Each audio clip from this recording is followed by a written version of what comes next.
வந்து இந்த கனகன்பட்டி மூட்டை சுவாமிகள் அவரை பத்தின விஷயங்கள், அவருடைய தனித்தன்மை என்ன, நம்ம அந்த இடத்துக்கு போறதால, அந்த ஜீவசமாதிக்கு போறதால என்ன நற்பலன் கிடைக்கும்? கனகம்பட்டி மூட்டை சுவாமிகள் அப்படிங்கிறது எல்லாரும் போக முடியாது. நிறைய கஷ்டங்கள் இருக்குது, கடன்கள் இருக்குது, பிரச்சனைகள் இருக்குது. நான் வந்து கனகன்பட்டிக்கு போகணும் அப்படின்னு சொல்லி, அது போல் அந்த பச்சை கலர் அப்படிங்கிறது அங்கே வந்து பிரதானமாக அவரும் சுவாமியும் அதை தான் போட்டிருந்தாங்க. பச்சை கலரில் தான் தலைப்பாக கட்டியிருப்பாங்க, பச்சை நிற ஆடைகளை தான் அணிஞ்சிருந்தாங்க. பேலன்ஸ் ஆகணும், நமக்கு வந்து நெகட்டிவிட்டி அந்த இடத்துல கிளியர் ஆகணும்னா அங்கே வந்து பண்ணக்கூடிய ஏன்னா கனகன்பட்டி மூட்டை சுவாமிகள் நிறைய பேர் கேள்விப்பட்டிருப்பாங்க.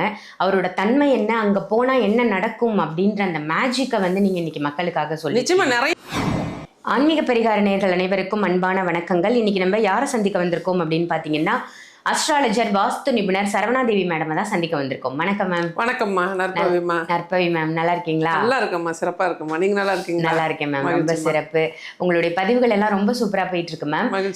நிறைய நீங்கள் சித்தர்களை பற்றி நம்ம சேனல்லேயே நிறைய பதிவு கொடுத்துருக்கீங்க. அந்த வகையில் இப்போ வந்து இந்த கனகன்பட்டி மூட்டை சுவாமிகள் அவரை பற்றின விஷயங்கள், அவருடைய தனித்தன்மை என்ன, நம்ம அந்த இடத்துக்கு போகிறதால, அந்த ஜீவசமாதிக்கு போகிறதால என்ன நற்பலன் கிடைக்கும்? நிச்சயமாங்கம்மா.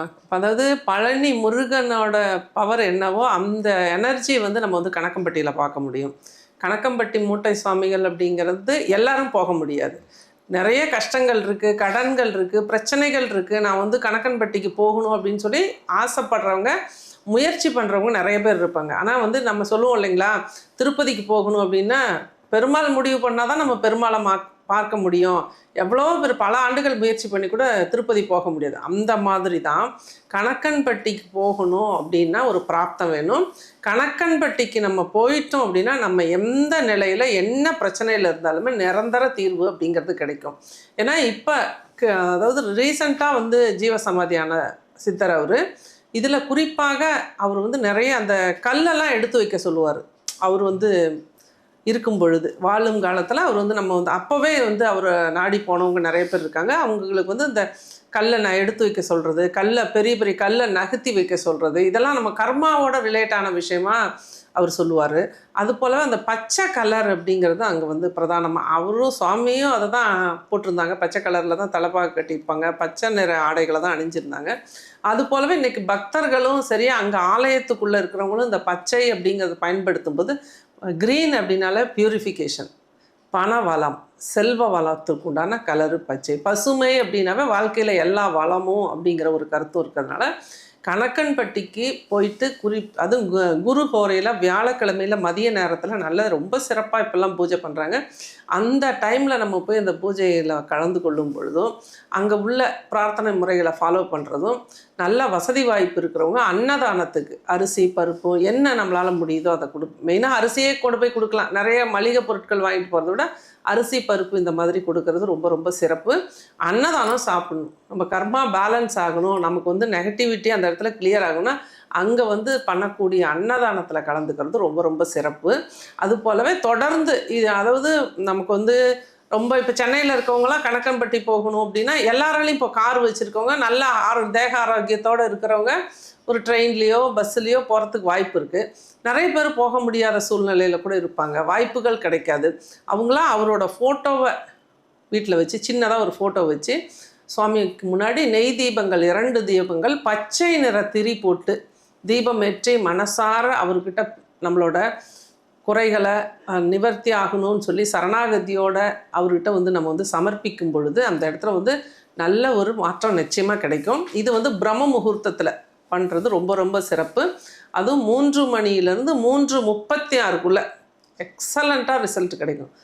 எப்படி எந்திரிக்கிறதெல்லாம் சொல்லவே கூடாது. குளித்து அந்த நேரத்தில் வந்து நம்ம தீபம் ஏற்றி அந்த 3 மணியிலேருந்து 3:36க்குள்ளே ரொம்ப ரொம்ப ஒரு இந்த காஸ்மிக் எனர்ஜி வந்து நல்ல வைப்ரேஷன் வந்து அதிகமாக இருக்கக்கூடிய நேரம்.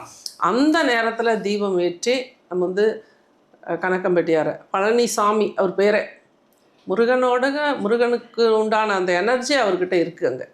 அங்கே வாழ்ந்த சித்தர், நம்ம வாழுங்காலத்தில் வாழ்ந்த சித்தர். இப்போ வந்து ரொம்ப என்ன பிரச்சனையாக இருந்தாலும் நிறைய பேர் அங்கே போய் கேட்டிங்கன்னா சொல்லுவாங்க, எனக்கு இந்த விஷயம் நடந்துச்சு, நல்லது நடந்துச்சு, கல்யாணம் நடந்துச்சு, குழந்தை கிடச்சிது, கடன் கட்டிட்டு, இந்த மாதிரி நிறைய விஷயங்களை சொல்லுவாங்க.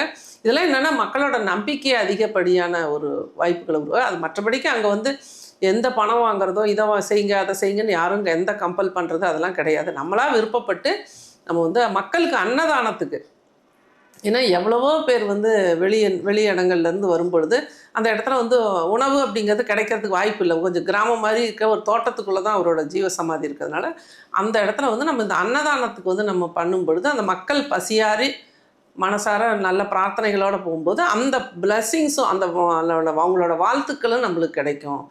இது வந்து ரொம்ப ரொம்ப ஒரு சத்தியமான உண்மை. இது வந்து கணக்கன்பட்டிக்கு போகணும் அப்படின்னா நம்மளோட குணங்கள், நம்மளோட மனசு நிறைய சேஞ்சஸ் ஆகணும். நல்ல நேர்மையான மனசாக இருக்கணும், மற்றவர்களுக்கு உதவக்கூடிய மனசாக இருக்கணும். நமக்கு என்ன கஷ்டம் வேணாலும் இருக்கட்டும், அதெல்லாம் ஒரு பக்கம் வச்சுட்டு நம்மை வாழ்வியல் முறைகளை மாற்றிக்கொண்டு அவரை பிரார்த்தனை பண்ணும் பொழுது நேரடியாக அவரை போய் வழிபடக்கூடிய வாய்ப்பும் நம்மளுக்கு கிடைக்கும்.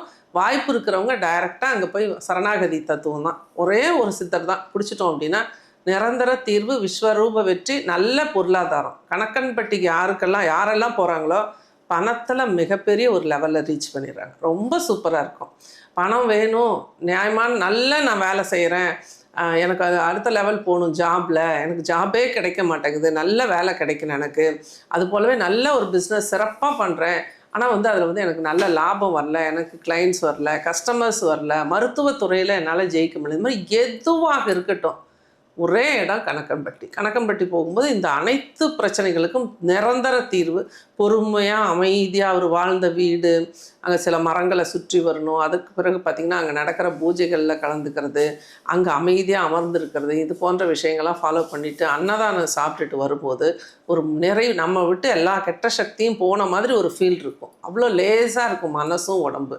அதனால் வந்து எந்த விஷயத்தில் நமக்கு வந்து தோல்விகள் அப்படிங்கிறது இருந்தாலுமே வந்து கணக்கன்பட்டிக்கு போகும்போது நிரந்தரமாக வெற்றி கிடைக்கும். அதுவும் வாய்ப்பு இருக்கிறவங்க பழனி போயிட்டு பழனி அடிவாரத்தை சுற்றி ஃபஸ்ட்டு நிறைய தெய்வங்கள் இருக்குது. இதுக்கெல்லாம் ஒரு டைம் எடுத்துகிட்டு போயிடணும். போயிட்டு சுற்றி வந்துட்டு கீழே வந்து நம்ம வந்து விநாயகரை வழிபாடு பண்ணிவிட்டு மேலே முருகனையும் நம்ம வழிபாடு பண்ணிவிட்டு பிறகு நம்ம வந்து கணக்கன்பட்டி வந்துட்டு வர்றது இன்னும் நமக்கு வந்து ஒரு வந்த உடனே ஒரு நல்ல விஷயம் நடக்க ஆரம்பிக்கும். அப்படியே நமக்கே தெரியும், கண் கூட தெரியும் இந்த விஷயம் இங்கே இது. அது என்னென்னா அந்த மாதிரி இடங்களுக்கு போகும் பொழுது இப்போ மலை மேலே போகிறோம் அப்படின்னா மலை வந்து அஸ்ட்ராலஜிக்கலாக செவ்வாயினும் சொல்லுவாங்க, சில இடங்களில் சனின்னு சொல்லுவாங்க. அது எதுவாக வேணாலும் இருக்கட்டும், போகர் உருவாக்கிய சிலை அங்கே மேலே இருக்குது. அந்த மேலே ஏறும் பொழுது நம்மளோட நல்ல மூச்சு வாங்கி மூச்சை இழுத்து மூச்சை வெளிவிடும் பொழுது அந்த இடத்துல நம்மளோட சக்கராஸில் உள்ள நெகட்டிவ்ஸ் எல்லாம் கிளியர் ஆகும். அங்கே உள்ள மூலிகைகள், அந்த மருத்துவ குணங்கள் எல்லாமே நம்ம ஆறாவை கிளென்சிங் பண்ணும். ஒரு ஹீலிங் எடுத்துக்கிட்ட ஒரு எஃபெக்ட் கிடைக்கும்.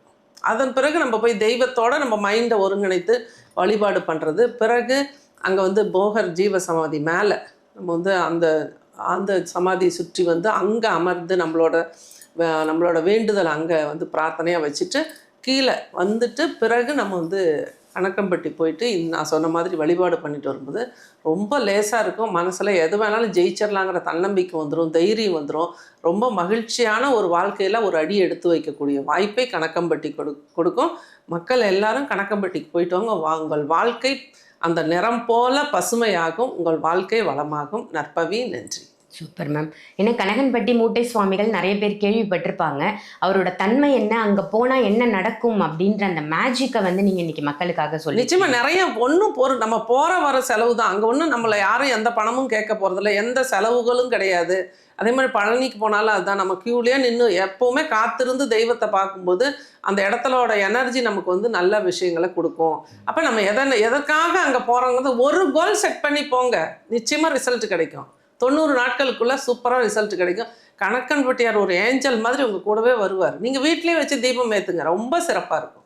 சிறப்பு மேம். ரொம்ப ஒரு அழகான பதிவாக கொடுத்தீங்க. நன்றி. நன்றிம்மா. நற்பவி.